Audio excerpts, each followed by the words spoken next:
Good morning and welcome to this time-honored tradition. 49 Santa Barbara mayors have come before me, dating back to our city's founding in 1850. How about that? To discuss with their constituencies the health and vitality of our esteemed city. As I delve into my second year as mayor, I'm glad to say that our collective footing is strong, and it's an honor to connect with you this morning as we continue our shared work on behalf of the residents and businesses of Santa Barbara. To the employers, financial institutions, small businesses, and all the chamber members gathered here this morning, you have my utmost respect and commitment to help our business community thrive. Your success is the city of Santa Barbara's success, and I welcome your participation in fostering policies that promote continued economic prosperity. To all of our residents gathered here today, I welcome your interest and support and even constructive criticism as we all work toward a truly open government. I'm also honored to introduce my colleagues, some of them here today. Their job is daunting, but their pencils are sharp, and each brings a strength that I admire. First, our longest-serving colleague, not the oldest, since 2010, District 2 Councilmember Randy Rouse. I saw him. District 5 Councilmember Eric Friedman, who's our Mayor Pro Tem. District 1 Councilmember Jason Dominguez. District 4 Councilmember Kristen Sneddon. District 3 Councilmember Oscar Gutierrez, my neighbor. And our newest councilmember, appointed and sworn in last month, District 6 Councilmember Megan Harmon. As a reminder, the council seats for District 1, 2, 3, and 6 will be up for election in November. The individuals elected will serve a 5-year term to accommodate the city's upcoming even-year election cycles. I also want to introduce another group of hardworking individuals, the city's department heads. They promote integrity and efficiency to our 1,000 city personnel, our workers, who keep the city running day and night. These leaders are seated throughout the audience. Please help me welcome City Administrator Paul Casey, City Attorney Ariel Kalan, Assistant City Administrator Pam Antle, Finance Director Robert Samario, Waterfront Director Scott Reedman, Public Works Director Rebecca Bjork, Community Development Director George Buell, Administrative Services Director Christy Schmidt, Parks and Recreation Director Jill Zachary, Library Director Jessica Cadiente, Police Chief Lori Luno, and newly appointed directors Fire Chief Eric Nickel and Airport Director Henry Thompson.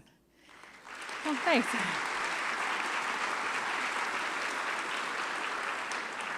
Santa Barbara is a preeminent travel destination. Forbes rates Santa Barbara a top 14 international destination in 2019, coming in just under the entire country of Singapore. These are among some of the travel commendations and top honors we received as of late for our American Riviera. We are grateful for the tireless efforts of Visit Santa Barbara. Their staff are among the best and brightest in the hospitality industry. Thank you, Kathy Janega-Dykes. We are so proud of our beautiful beaches, majestic mountains, and colorful culture that make Santa Barbara a premier resort destination.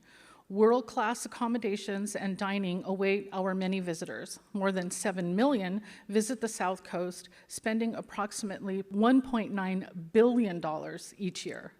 Our home is a place that creates lasting memories. Last year, we saw more than a 10% increase in passenger air travel at Santa Barbara Airport. As the Tri-County region's airport of choice, travelers continue to choose our hub over the more stressful LAX or Burbank's Bob Hope to meet their air travel needs. Airline providers include Alaska, American, Delta, Frontier, United, Sun Country, and Contour. We've increased air service to Dallas, Denver, Oakland, Sacramento, and Las Vegas. The municipal airport contributes in excess of $205 million each year in economic impact to the region. Turning to the natural environment, on January 28, 1969, an oil platform ruptured 6 miles off of Santa Barbara's coast, sending 100,000 barrels of crude oil into the Santa Barbara Channel over the next 10 days. That day and the environmental activism that followed thrust Santa Barbara onto the world stage as a leader in the environmental movement. Since then, we have rocketed beyond the shores of Santa Barbara to do everything we can to lower greenhouse emissions and prepare for an uncertain future. Changes in our climate are complex, not completely understood, and are not easily forecasted into the next generation. The city has taken bold steps to quell our impact on our ever-changing environment. Ratified in 2012, the city's Climate Change Action Plan is twofold. On one hand, we must take bold steps to reduce greenhouse gases, and that means doing our part locally. On the other hand, we must also continually adapt and focus on our own strategy to meet the needs of tomorrow. Cities account for more than 70% of greenhouse gas emissions. As part of the Global Covenant of Mayors, I want to ensure our city is a climate leader. We are seeing the local manifestation of climate change, namely fire and drought, threats to a reliable water supply, and anticipated sea level rise. We must invest in clean, renewable energy. A complementary effort is the city's application for state and federal funding for a robust community wildfire protection plan. While climate conditions improve this year with much needed rainfall, we must be ever vigilant about conservation. 2019 has brought with it 17 storms and a regional annual rainfall above 135% of an average year. While Gibraltar Reservoir, which is a city asset, has crested and the Cachuma Reservoir is filled to 75%, dry conditions can return, and continued conservation respects our natural resources. The cumulative effect of the 7-year drought has been extreme and will take several rainy years to fully recover. Thanks to extraordinary conservation by residents, the city currently consumes the same amount of water as it did in 1950, despite a population that has doubled in size. Our financial investment in the city's Charles E. Meyer desalinization plant produces 3 million gallons of drinking water per day, or about 30% of the city's demand. The desal plant is an important part of the city's water supply portfolio. Consequently, the council and I supported the terms of a 50-year water deal with the Montecito Water District, selling desalinated water to our neighbors, which will limit the need for future rate increases to the city's water customers. That's good news.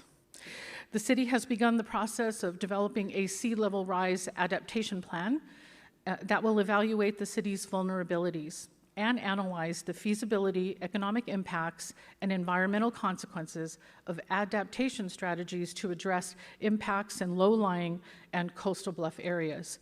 Findings will be incorporated into the policies and development standards in the city's local coastal plan. According to a report by the State of California Ocean Protection Council, the sea level in Santa Barbara may rise more than half a foot by 2030, 2.5 feet by 2060, and 6.6 feet by 2100. Our City Council has taken the bold action to transition to a 100% renewable energy portfolio by 2030. The city is developing an energy strategic plan, a roadmap to guide the city to this ambitious goal. It identified gaps in policy as well as a playbook to execute the projects, policies, programs, and funding opportunities to eventually achieve 100% renewable energy. Currently, the city uses 44% renewable electricity, whereas the community at large consumes 35% renewable energy. Along that vein, the city will continue to explore the concept of community choice energy. In that model, Southern California Edison would continue to be responsible for the electrical transmission and infrastructure, and government agencies like ours would take on the responsibility of purchasing the electricity with the goal of increasing our use of renewables. In other efforts, our region launched the long-awaited commuter train last year. In our first video, you'll see how people are choosing the comfort and convenience of the train over their cars. It may seem like a commonplace sound, but it's music to the ears of commuters. That's because after years of asking for it, morning train service during commute hours has finally arrived. The service isn't new. It's actually a shift in Amtrak's Pacific Surfliner schedule. Instead of late morning, the train now picks up commuters in Ventura just after 6 a.m., in Carpinteria around 6:30. Then it stops in Santa Barbara at 6:47, with the last stop in Goleta at 7:16. Up till now, the 15,000 commuters who come from the south every weekday have had two options: brave clockwork-like snail-paced traffic or shift their schedule. I was leaving Ventura at 5 a.m. to try to get up to Goleta by 6 ahead of the traffic. It was a very early schedule at my work. I was leaving work around 2:30, same thing, trying to get home before the traffic. The early morning train service is a reality because of the tenacious advocacy of local elected officials and the passage of tax measures, Measure A in 2008 and SB 1 in 2017.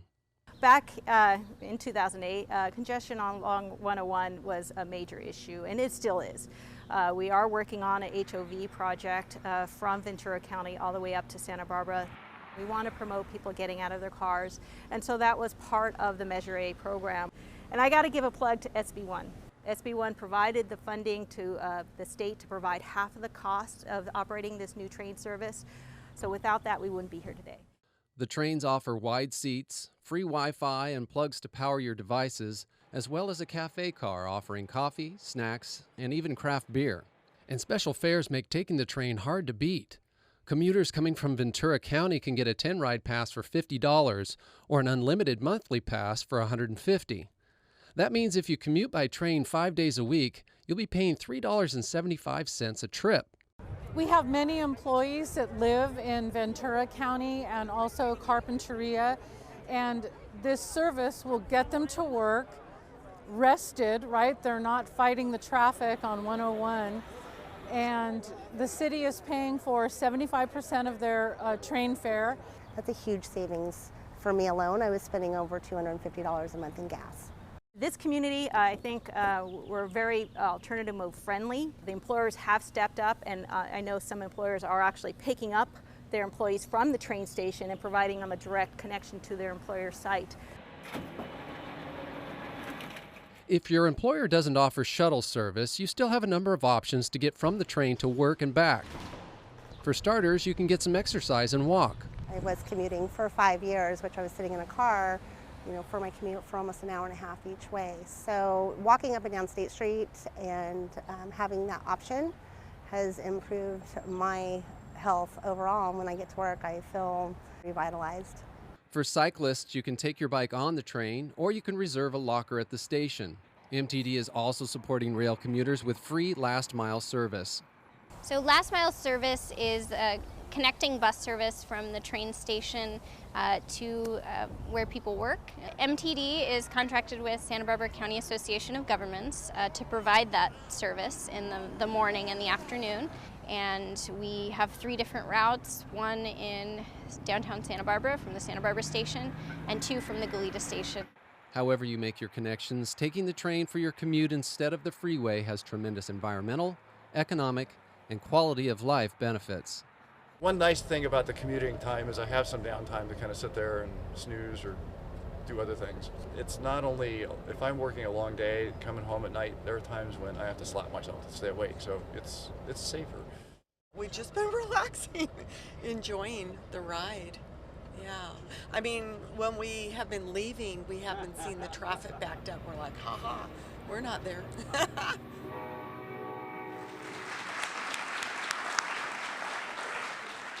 We encourage people to drink that craft beer on the way home and not on the way into work, right?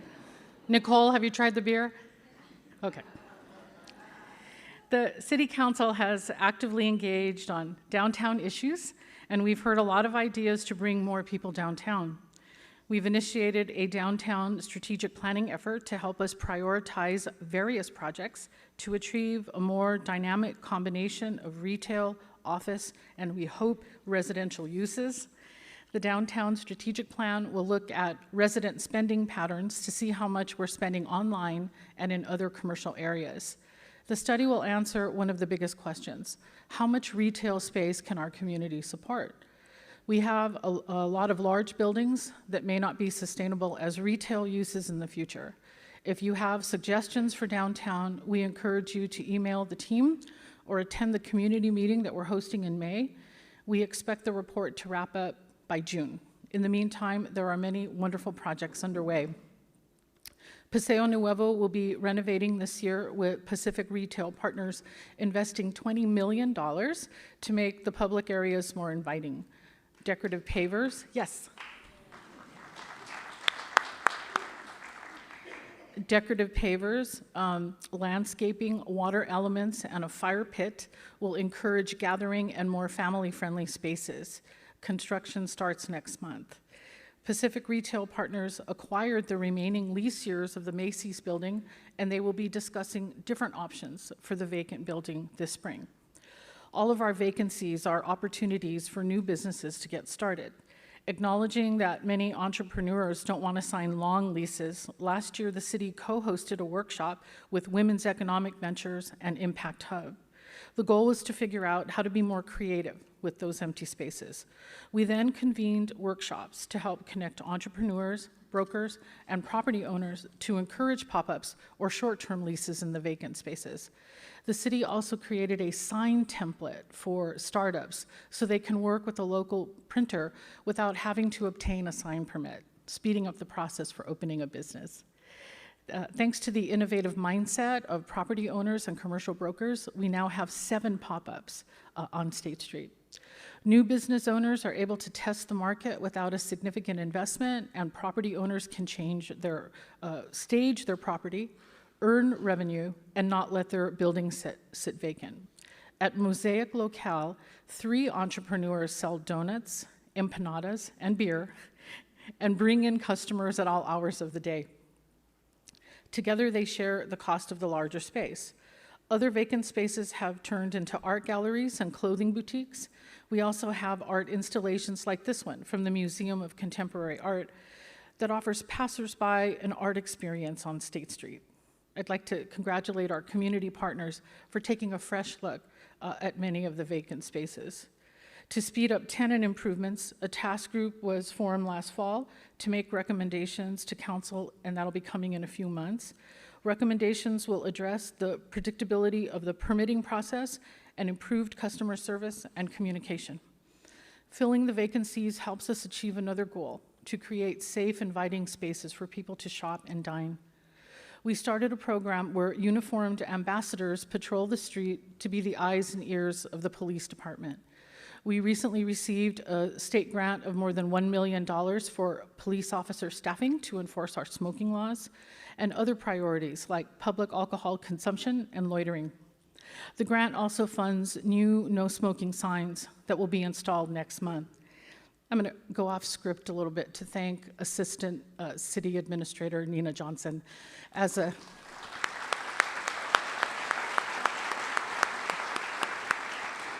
As an elected official, I take credit when staff does good stuff. That's kind of how it is. But I have to be honest, Nina did all the hard work on those empty spaces. We're still working on it. And I was just talking to Bob Tuller today. We still have work to do. Hang with us, folks. From downtown to the rest of the community, homelessness is a complex issue that the city and numerous service providers work to address. In this video, you'll learn more about our upcoming efforts. The City of Santa Barbara and its partners assisting our homeless population are ramping up a well-coordinated effort to help those most in need of housing and services. The first ever $2 million State of California HEAP grant, or Homeless Emergency Aid Program, brings together a wide range of agencies to help the most vulnerable homeless and also the merchants who are trying to do business in the downtown.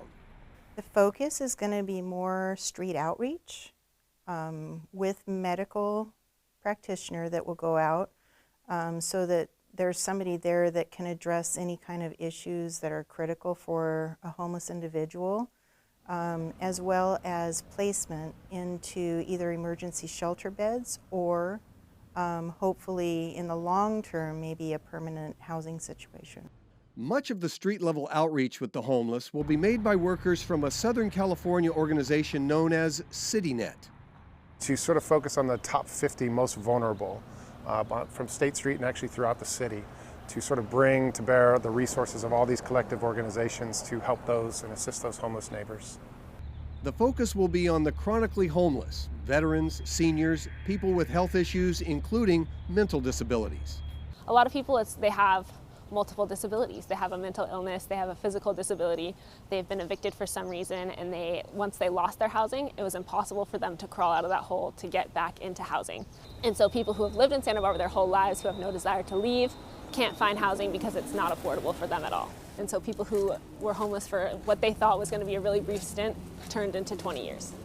United Way's Home for Good, which focuses its efforts on the State Street corridor, recently helped more than a dozen homeless find housing and 13 others reunified with family in the last 6 months. Jeff Schaefer says it comes down to building trust. But for me, it's all about relationships, whether you talk about relationships with people on the streets or relationships amongst all the providers. If there's trust in all those areas, your possibilities at success are much, much higher. The $2 million grant is designed to take that trust and relationship building with the homeless to another level by putting an extra 4 city networkers on the street. When you really do sort of kind of take a large, challenging societal challenge and sort of focus it down on a couple key individuals and sort of bring to bear all the resources on a relatively small population, we have seen the significant results. We've seen people who have been homeless for decades, literally, sort of finally get to that place where, because of this collaboration, they were able to get housed and actually stay housed. Cottage Health Systems is part of the collaboration, providing funding for 5 beds at the Path Shelter on Cacique Street, and a nurse practitioner working in the trenches to help the homeless that have physical and mental disabilities. And the city received a tobacco enforcement grant to put more police officers on the street for smoking enforcement and other nuisance violations. Part of our job as police department is to provide a presence in the downtown area where people feel safe to go shop, to hang out downtown, and business owners have the opportunity to succeed as a business. So we're involved in helping people who aren't committing criminal violations but just need an opportunity to get off the street. Police officers will collaborate with CityNet and other outreach workers to find permanent placement for the most chronic homeless, many of whom you may find in a storefront doorway or wandering State Street. This upgraded effort is welcome news for a business community trying hard to attract and retain customers. So having that presence continually keeps down the problems. It also helps those officers address if there's any mental health issues or safety issues in the moment. So knowing that they're there all the time is really key toward these businesses. Local business Logic Monitor has established a fund of $5,000 for reunification. And the downtown organization hosts that fund. So anytime that we find somebody on state who has a better, healthy place to go, like a family member that would take them back, we have instant funds. It's estimated there are over 800 homeless in Santa Barbara, and well over 100 of those are in the downtown corridor. Many shy away from services and reunification or help of any kind. But those who work closely with this segment of the population believe this new, more collaborative approach will pay off. And so a lot of the people that we work with will not listen to the fact that we're going to offer them services for the first 20 times that we offer it. And then once I've kind of built a relationship with them, once I've talked to them every day for 2 months, then finally they'll say, you know what, actually I do really want to apply for housing. I just didn't think it was a possibility at this point. The reality is it's going to take truly a collaborative posture and a collaborative effort to really get all the right resources focused. We're better together, that's just the reality. The City Attorney's Office has also initiated a new solutions court to address how nuisance crimes like drinking in public are prosecuted. The goal is helping people get services instead of going to jail. This is a partnership with the District Attorney, the Public Defender's Office, and other service providers. With more activity on the street, we discourage loitering and nuisance issues.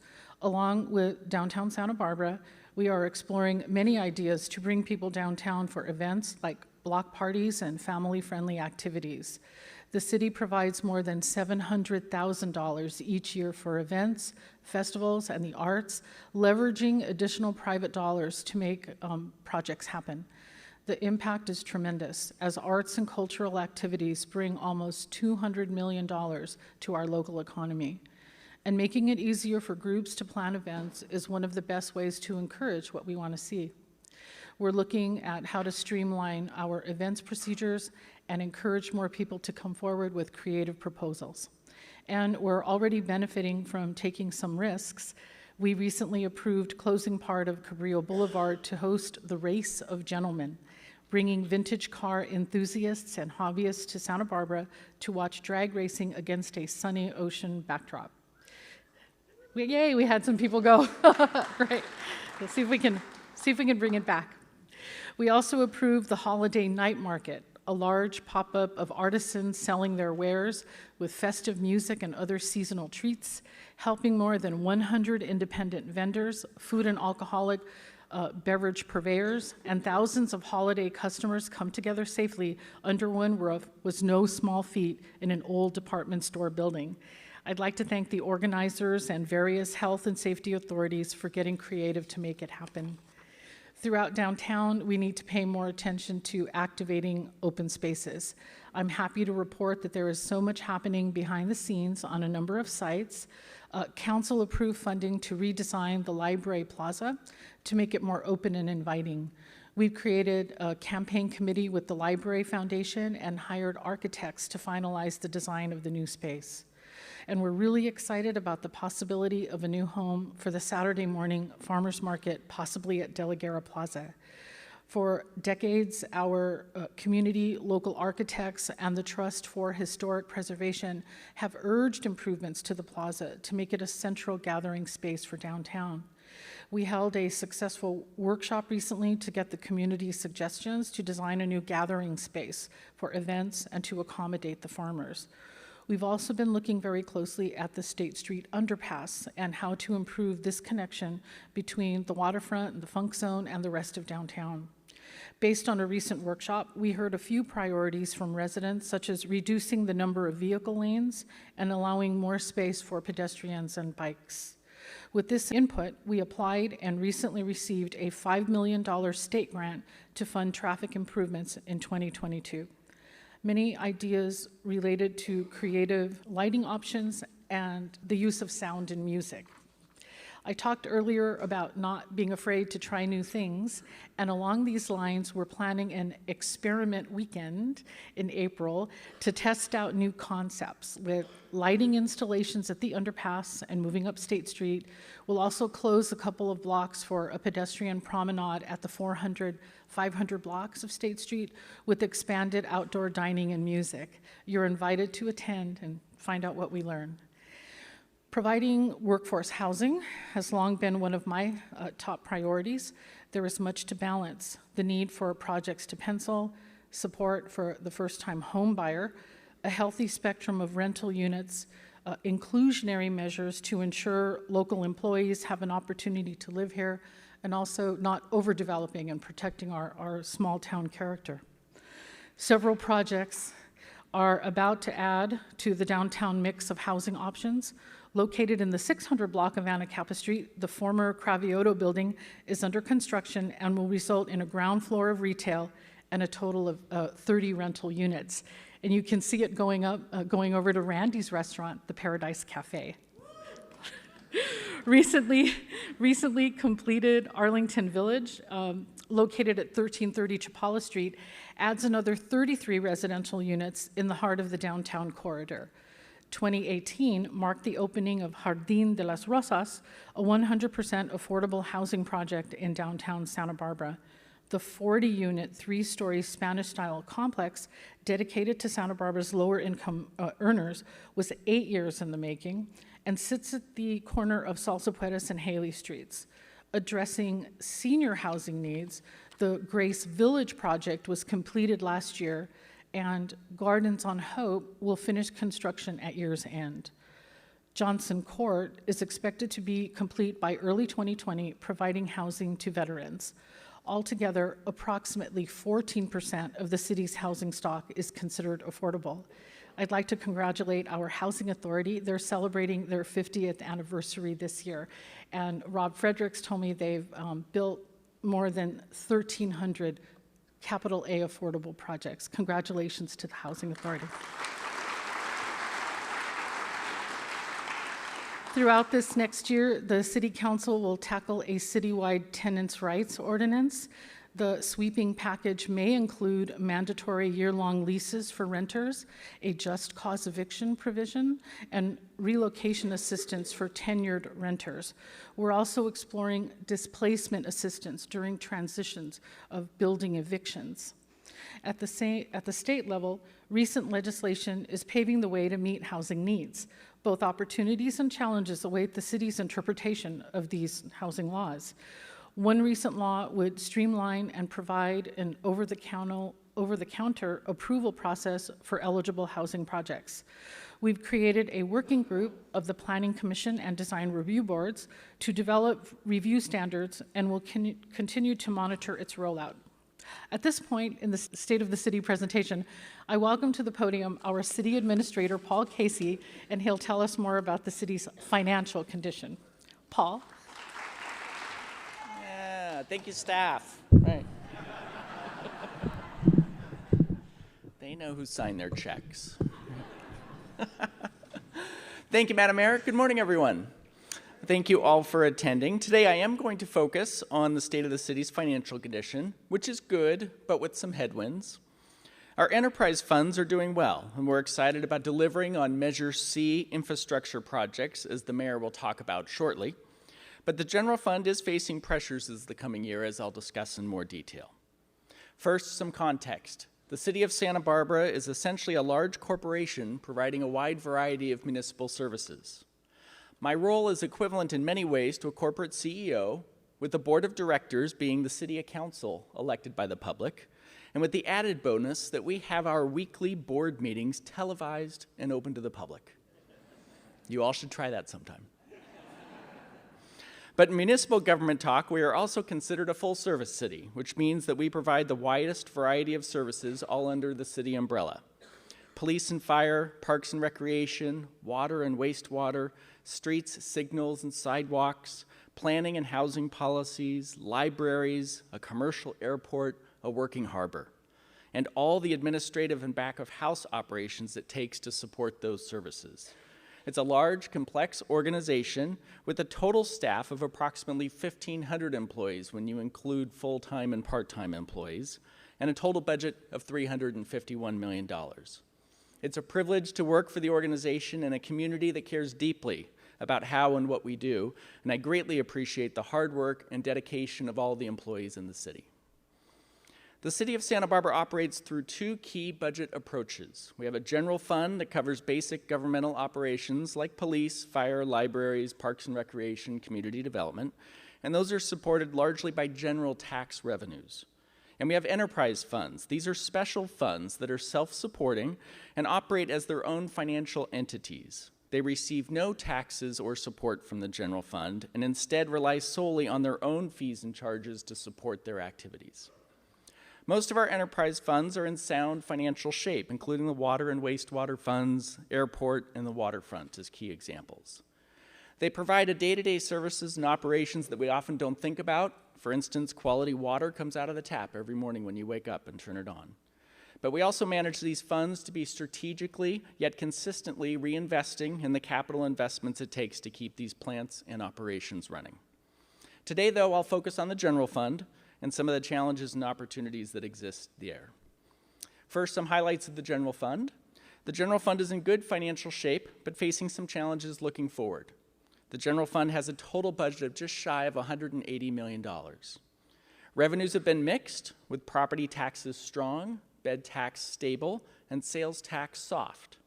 Our reserves are in good shape as they continue to be at full policy levels as they have been for the past 3 years. The Council's reserve policy is to have 25% of our general fund operating budget in reserves for disasters and economic uncertainties. But as with most of you, we are preparing for and expecting an eventual economic slowdown that's bound to happen in the relatively near future.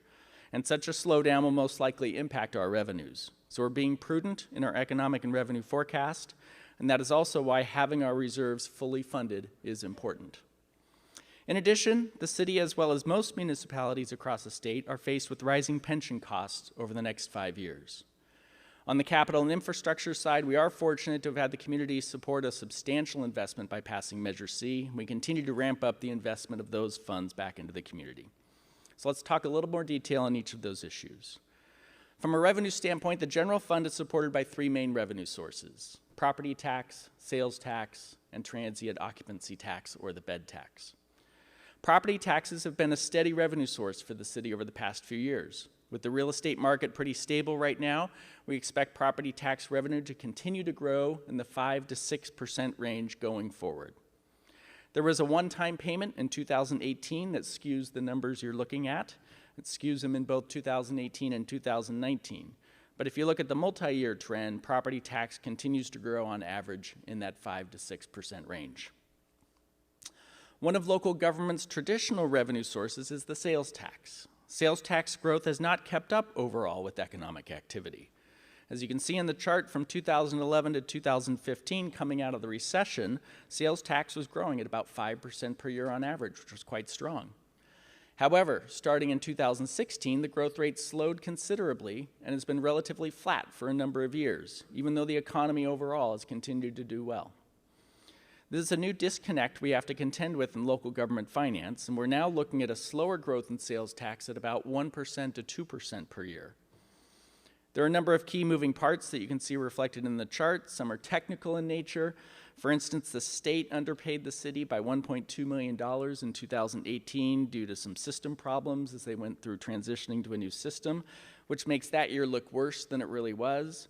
But then they send us a reconciliation payment the next year in 2019, which makes that look artificially high.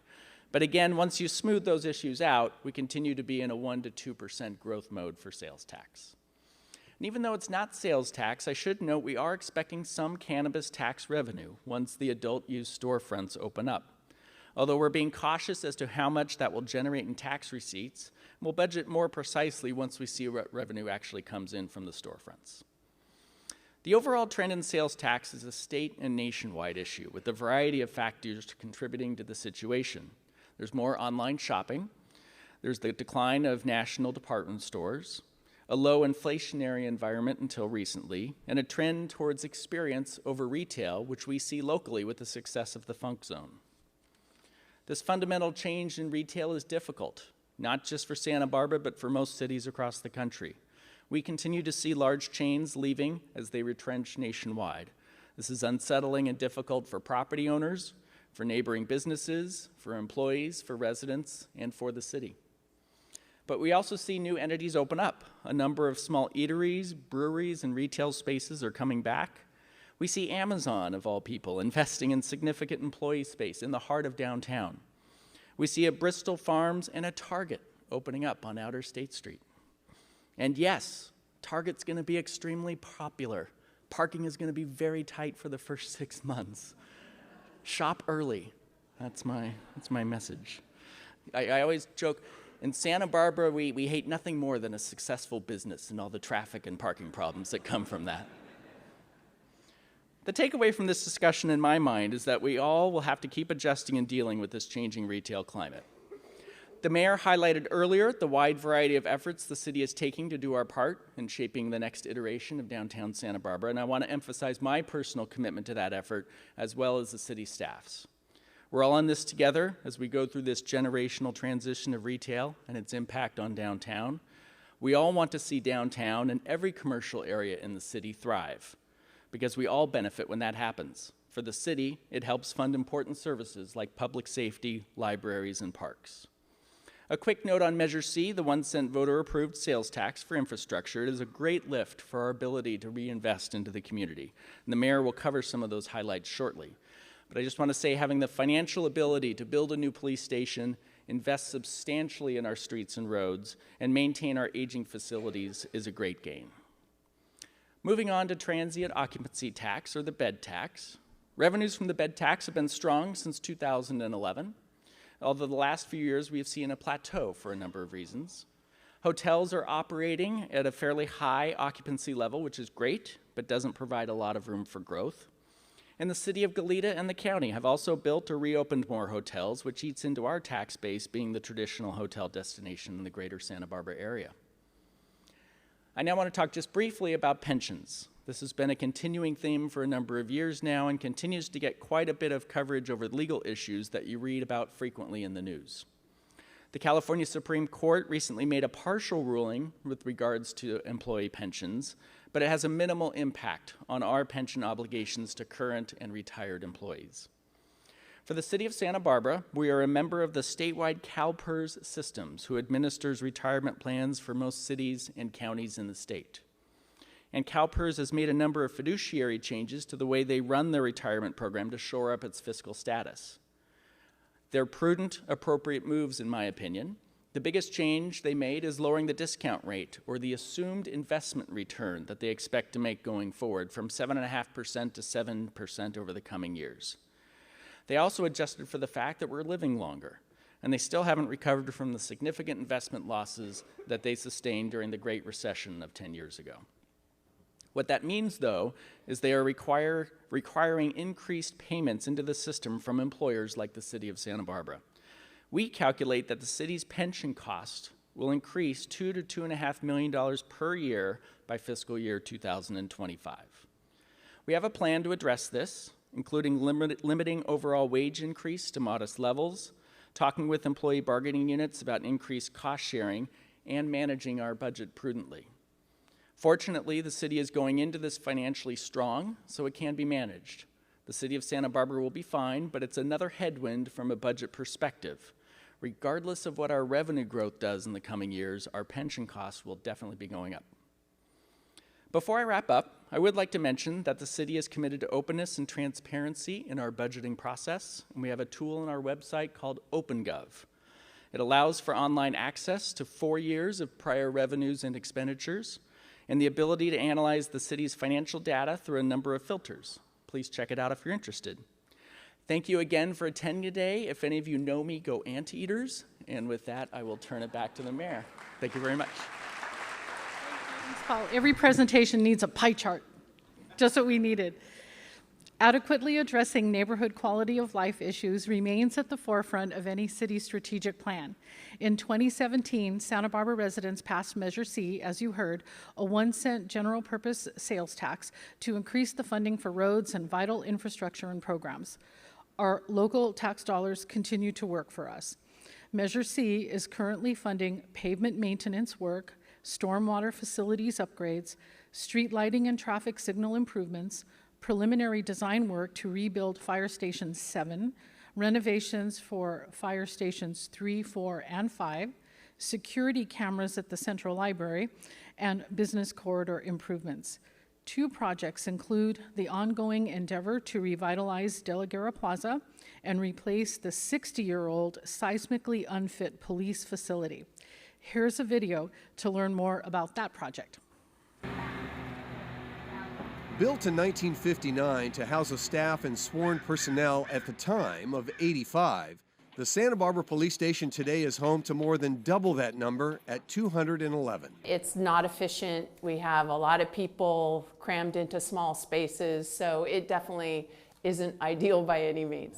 The building's deficiencies run on and on and on, from outdated electrical infrastructure and limited storage area to crawl spaces filled with asbestos and lead paint. It's nostalgic, it's historical, absolutely, but it doesn't function for the current public safety needs of the city of Santa Barbara.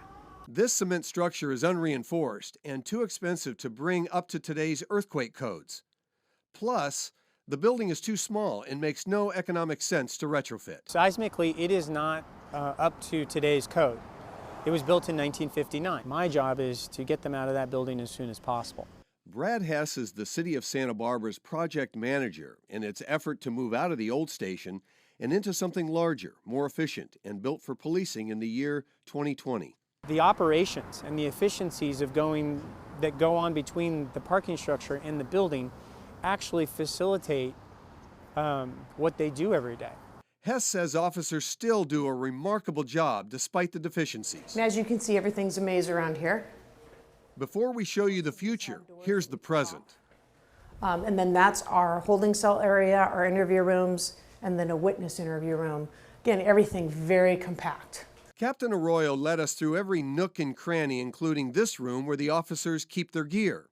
every retrofitted closet like the one that's used as the female officer's locker room, and pointed out technology shortcomings which can mean a blown circuit or a communication breakdown at any time. The police station layout in many cases is not logically based, so operations and equipment go where things fit. So when they arrest somebody, they have to bring them on the other side of the building, but then they have to bring them through various different hallways and doors to get a photograph of them. Then they have to take them back through various different hallways and doors to get them secure again, which is separate from where they write the reports, which is separate from where they keep their equipment, which is separate from where we park all the police vehicles, which is over on the other side of the building. You get the point. The police department right now operates in 4 separate buildings because this isn't large enough for us. So what that does is it impacts the community directly. If the public comes to the counter for recovered property, they typically have to wait for it to be retrieved off-site, and the police department's public meeting room cannot handle large community-wide gatherings. A new building is being something that is truly a part of the community and will be better utilized and more accessible by the public as a whole. The Santa Barbara voting public as a whole said enough is enough in 2017. Citizens approved Measure C, a 1-cent sales tax increase for infrastructure improvements like a new police station. Measure C generates over $20 million a year. This is actually ideal. He's pointing to the city parking lot at Coda and Santa Barbara streets. You start with just a bare ground site, and you're able to design exactly the way you want to accommodate all the needs and create a really efficient system. This is a preliminary computer rendering of a modern, efficient, and flexible police station at the Coda Street parking lot. The design is 72,000 square feet, consisting of 3 floors above ground and a basement level. The new building is going to be much taller ceilings, have a structural grid that facilitates movement within the building as needs and the program change. And the neighboring 250-space parking structure works in concert with the new police station.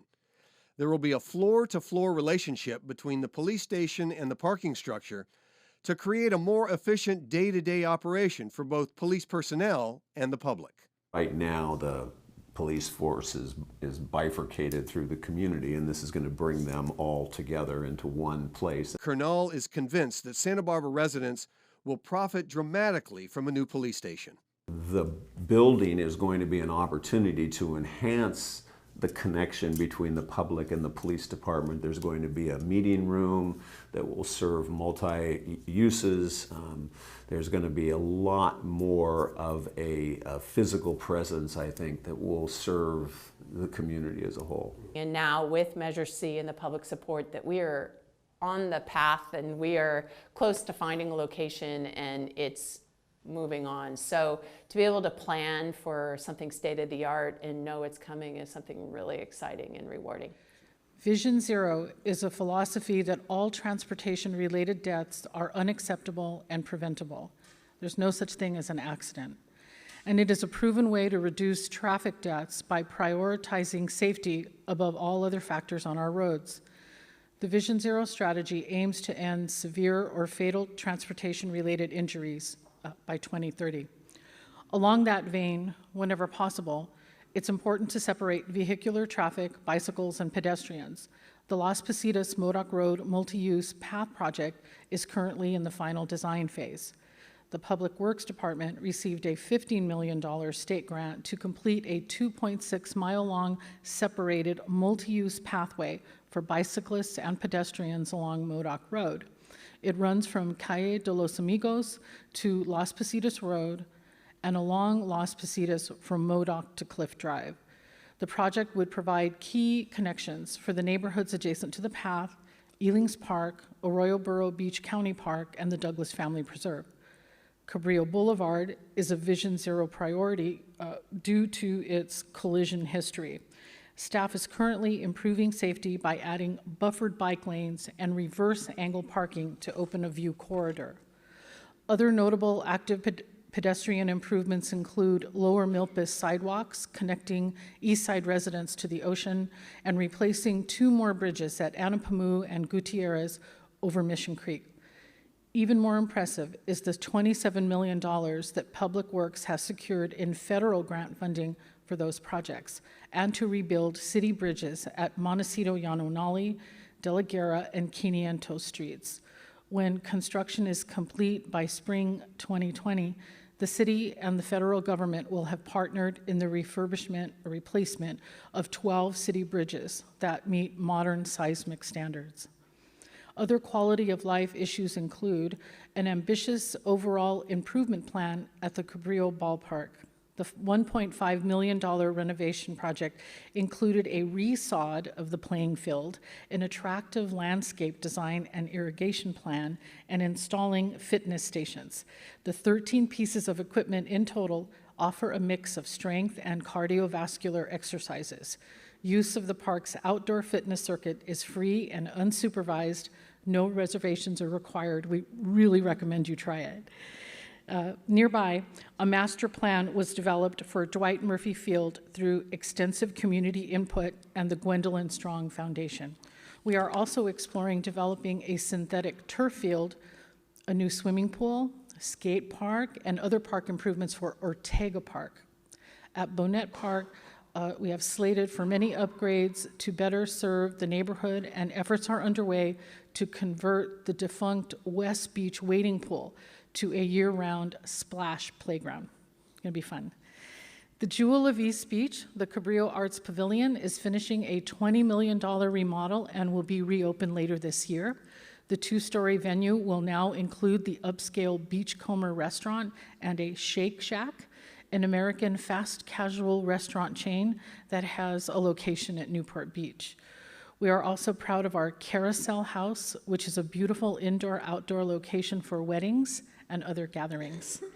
On the wetter side, the waterfront department at Stearns Wharf is busy ensuring the 800,000 visitors and 250,000 vehicles enjoy the pier safely. The 147-year-old structure is one of the city's most vulnerable and valuable assets. Dive crews inspected more than 500 heavy timber piles to identify those in need of replacement. Consequently, 35 piles will need replacement because they were damaged beyond repair during this winter storms. It's an engineering feat that much of the pile driving is done at night so that the wharf can remain open during business hours. Our Santa Barbara Library received the Hope Award from the Santa Barbara Education Foundation for providing education-related activities for students during the Thomas Fire and after the Montecito debris flow. Also, the library is completing the Poet Laureate programming with outgoing Poet Laureate Enid Osborne, and a final event and reception was held this month. We congratulate Laurent Basselar as the new Poet Laureate. She will begin her 2-year term next week. The East Side Library launched 1 Million Cups. That's a weekly discussion group with coffee that brings together entrepreneurs and empowers them to start and grow their own businesses. Congratulations to the library for receiving 12 grants totaling $200,000 to support collections and other education programs. Investing in public safety is paramount for our community. We're now seeing a cascade of our police officers nearing retirement compared to prior years where only 7 officers on average would retire each year. The police department has instituted an innovative recruitment and retention program to adapt to changes in 21st century policing. New recruitment strategies include a new website and streamlining the process, and a police recruitment assistance team. Later this year, the police department will bring to council a proposal that requires off-sale alcohol retailers, such as gas stations, liquor stores, and neighborhood markets, to maintain their business activities in a lawful manner, one that does not foster crime and nuisance. This will establish responsible operating standards that retailers must follow in conducting their day-to-day business.